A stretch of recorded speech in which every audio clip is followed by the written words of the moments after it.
देखिए चलिए, सबसे पहले हमने जो सवाल किया है वो क्या है, एक्स स्क्वायर 2x 8 के शून्य ज्ञात करो और जांच कीजिए। ठीक है, तो एक्स स्क्वायर 2x की 8, इसमें क्या करता है एक्स स्क्वायर गुणा क्या हो जाता है 8 से। ठीक है, तो यहाँ 8x स्क्वायर हो गया। हम ऐसी संख्या लेंगे गुणा करके कितना होगा 8x स्क्वायर, तो ये एक्स स्क्वायर ऋण के 4x प्लस के 2x ऋण के 8। ठीक है, अब क्या करेंगे हम इसमें दो की जोड़ा ले लेते हैं, एक्स स्क्वायर 4x प्लस के और कोष्टक 2x ऋण की 8। ठीक है, दो के जोड़ा, इसमें से x कॉमन ले लिया, x ऋण के 4 प्लस 2 x ऋण के 4। ठीक है, अब क्या करेंगे x प्लस के 2, एक जी वाला और जी वाला ले ली। ठीक है, एक दोनों कोष्टक में से एक इसको ले ली। ठीक है, इसके बाद हम क्या करेंगे इसके शून्य निकालेंगे, जी गुणनखंड है इसके और ये क्या है इसके शून्य। तो x प्लस 2 इसका क्या करेंगे पक्षांतर माइनस के 2, तो अल्फा x की वैल्यू का है माइनस के 2, x ऋण के 4 और 0, x का पक्षांतर मतलब 4 का पक्षांतर प्लस के 4, तो बीटा की वैल्यू 4, अल्फा की वैल्यू माइनस के 2।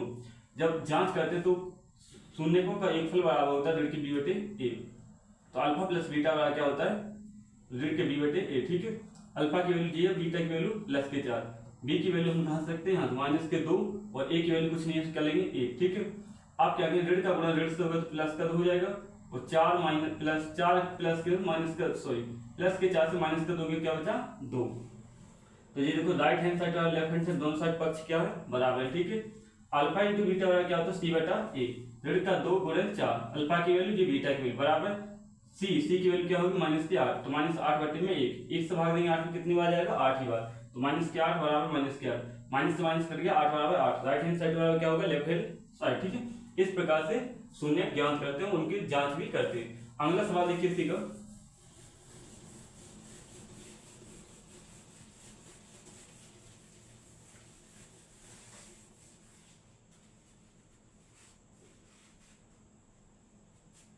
अगला सवाल है 4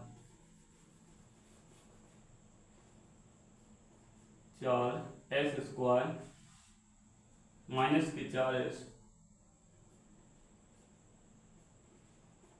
प्लस के, तो 4s स्क्वायर माइनस के 4s प्लस का 1, तो इस 4 का देखना 4s स्क्वायर माइनस के 4s प्लस का 1, 4s का गुणा कहाँ होगा 1 से, कहाँ होता है 1 से, तो 4s का गुणा 1 से होगा तो क्या हो जाएगा 4s स्क्वायर। तो ऐसी संख्या बताइए जो गुणा करने पे क्या है प्लस का 4 आवे, 4s स्क्वायर और माइनस के जोड़े पे कितना माइनस के 4। तो देखिए 4s स्क्वायर संख्या लेंगे माइनस के 2s और माइनस के 2s प्लस का 1, माइनस का गुणा जब माइनस होगा तो प्लस की क्या चाहिए 4s स्क्वायर, तो इधर क्या आ जाएगा 4s स्क्वायर। ठीक है, और माइनस का 2s और माइनस का 2s कितना हो जाएगा माइनस के 4s। इसमें हम क्या करेंगे दो के जोड़ा बना लेंगे, क्या करते हैं दो के जोड़ा, इसको हम सबसे पहले करेंगे कोष्टक में लिखेंगे ऋण के 4s स्क्वायर ऋण के 2s ऋण 2s प्लस का 1। ठीक है, अब इसमें क्या करेंगे कॉमन लेंगे, तो इसमें क्या लेंगे 2s कॉमन, क्या आएगा कॉमन 2s के इसमें भाग देंगे कितना आएगा 2 दूनी 4 और s। ठीक है, अब 2s था 2s कॉमन हो गया तो क्या बचेगा इसके अंदर 1, क्यों 2s यहाँ था और 2s हमने कॉमन ले लिया तो यहाँ कुछ भी नहीं बचेगा, मतलब 1 लिख देंगे। ठीक है, माइनस इसमें यदि कुछ भी कॉमन नहीं है तो हम क्या कॉमन लेंगे 1, क्योंकि हम दोनों कोष्टक में एक चीज संख्या चाहिए। अब माइनस का गुणा इसके अंदर होगा तो 2s माइनस का 1, क्योंकि इस माइनस का गुणा इसके अंदर हो गया है। ठीक है, अब क्या लेंगे अपन 2s माइनस का 1, एक 2s माइनस का 1, इन दोनों कोष्टक में से एक संख्या इसमें ले लो 2s माइनस का 1। ठीक है, तो इस प्रकार से हम क्या करेंगे ये निकल गया। अब अपने क्या करेंगे इसके तो गुणनखंड है, अब क्या करेंगे इसके शून्यक,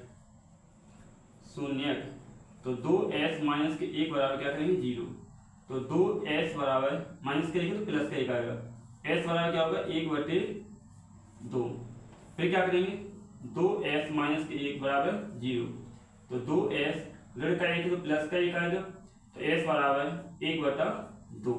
इस प्रकार से हम क्या निकाल सकते हैं इसके शून्य निकाल सकते हैं। आप क्या करना अपन को जांच करना है, तो जांच होगी अल्फा प्लस बीटा बराबर ऋण के b बटे में a, अल्फा की वैल्यू पहली है 1 बटा 2 प्लस बीटा की वैल्यू भी कितनी आई थी 1 बटा 2। ठीक है, बराबर ऋण b का मान कितना होगा 4, ऋण के सॉरी पहले से ही ऋण है और एक इसमें से भी ऋण आएगा ऋण के 4, a की वैल्यू कितनी हो जाएगी 4, 2 और 2 का हम क्या लेंगे एलसीएम, कितना आएगा 2 ही आएगा। 2 को भाग 2 में 1 प्लस 1, तो इधर कितना आएगा 1 को 1 2/2 बराबर ऋण का गुणा ऋण से होगा प्लस के 4/4, ठीक है। तो इसको काटो, 2 एकम 2, 4 एकम 4, तो क्या हो गया दोनों पक्ष बराबर है कि नहीं, तो इससे क्या हो गया राइट हैंड साइड बराबर लेफ्ट हैंड साइड। आप क्या करना है अल्फा इंटू बीटा बराबर क्या होता है c/a, तो अल्फा की वैल्यू कितनी है अपनी 1/2 गुणे बीटा की वैल्यू 1/2 बराबर c की वैल्यू कितनी है 1 और a की वैल्यू कितनी है 4, 1 एकम 1 और 2 दूनी कितना हो जाएगा 4 बराबर 1/4, तो राइट हैंड साइड बराबर क्या हो जाएगा लेफ्ट हैंड साइड, ठीक है। इस प्रकार से हम क्या करते हैं इसकी जांच करते हैं। तो ये क्या शून्य और शून्य की होगी गुणनफल तथा योगफल से जांच करना, ठीक है। ये 2.2, ठीक है। इस प्रकार से जो बहुत मतलब इससे सवाल एक ना एक क्वेश्चन आता ही आता है, तो इस सवाल को अच्छे से लगाएं। देखिए अगला क्वेश्चन है इसी का है, तीसरा क्वेश्चन है 6x² ऋण 3 ऋण के 7x। ये क्वेश्चन कई बार एग्जाम में आ चुका है और कई बार आता ही है, ठीक है। तो इसको क्या करना है अपन को सही से पहले जमा नहीं होता, इसको हम सही से जमाते हैं, ठीक है। तो इसको जमाएंगे क्रम से 6x² ऋण के 7x और ऋण के 3, ठीक है। अब 6x² का गुणा कहाँ हो जाता है पीछे वाली संख्या लास्ट में, ठीक है। तो इधर क्या होगा 6 18, तो 6 18, तो ऐसी संख्या ढूंढिए कि गुणा करीब 18x² हो और जोड़े घटाए पर कितने हुए 7। तो बताइए कौन सी संख्या है, तो वो है 9 और 2। क्यों माइनस के 9 में से प्लस के 2 चलेगा तो माइनस के कितना बचेगा 7 बचेगा, और 9 गुणे 2 करेंगे तो 9 दूनी कितना होगा माइनस के 9 दूनी 18 आ जाएगा, ठीक है। तो हम संख्या लिखेंगे 6x² ऋण के 9x प्लस के 2x ऋण के 3।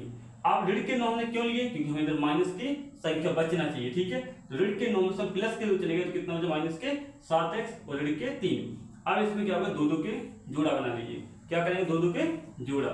तो ध्यान देना इसको कोष्टक में लिखेंगे 6x² ऋण के 9x प्लस 2x ऋण के 3।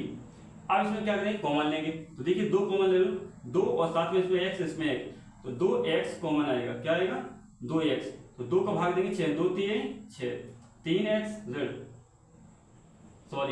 3 कॉमन लेना है, क्या लेना है 3 कॉमन लेंगे इसमें 3x, 3 दूनी 6, 2x बचा, 3 त्रिका 9, कितना बचा 3, x तो इसका क्या हो गया कॉमन हो गया, प्लस इसमें कुछ कॉमन नहीं है तो क्या करेंगे एक कॉमन 2x ऋण के 3। अब दोनों कोष्टक में संख्या एक जैसी आएगी क्या नहीं, ठीक है। एक लेंगे 3x प्लस को एक इसको और इसको ले लिया, और एक लेंगे 2x ऋण के 3। आप क्या करेंगे इसके शून्य निकालेंगे, क्योंकि ये दोनों क्या निकलेगा इसके गुणनखंड, तो शून्य निकालिए, शून्य 3x प्लस के 1 बराबर 0, 3x बराबर प्लस है तो इस साइड पक्ष दो क्या माइनस का 1 आएगा, तो x बराबर माइनस के 1/3। इसके भी हम शून्य निकालेंगे, 2x ऋण के 3 बराबर 0, क्या करेंगे पक्षांतर 2x बराबर प्लस के 3, तो x बराबर 3/2 कर देंगे, क्या करेंगे 3/2। तो अल्फा की वैल्यू जी वाली है और ये किसकी निकलती है दूसरी वाली बीटा की। तो हम सबसे पहले क्या करेंगे इसकी जांच करेंगे, तो अल्फा प्लस बीटा बराबर ऋण के v बटा ये होता है, ठीक है। अल्फा की वैल्यू कितनी है ऋण का 1/3 प्लस बीटा की वैल्यू कितनी है 3/2 बराबर b की वैल्यू कितनी है माइनस के 7, a की वैल्यू कितनी है 6। अब इसका हम एलसीएम लेंगे, 2 3 का एलसीएम कितना आएगा 6, 3 दूनी 6, 2 3 6, तो 3 का कितना हो जाएगा 9 बराबर ऋण का गुणा ऋण से होगा तो कितना हो गया प्लस के 7/6, 9 में से 2 गया कितना हो जाए 7/6 बराबर 7/6। तो क्या है राइट हैंड साइड बराबर लेफ्ट हैंड साइड, ठीक है। इसका हम अल्फा इंटू बीटा करते हैं, क्या होगा c/a। अल्फा की वैल्यू कितनी है माइनस का 1/3 गुणे बीटा की वैल्यू कितनी है 3/2 सी की वैल्यू कितनी, माइनस का 3, ए की वैल्यू कितनी, प्लस के 6, 3 एकम 3 माइनस के 3 और 2 3 6, 3 एकम 3 में माइनस का और 6, ठीक है। तो क्या राइट हैंड साइड बराबर लेफ्ट हैंड साइड, ठीक है। इस प्रकार से हम क्या करते हैं, शून्यकों की जांच कर लेते हैं, ठीक है।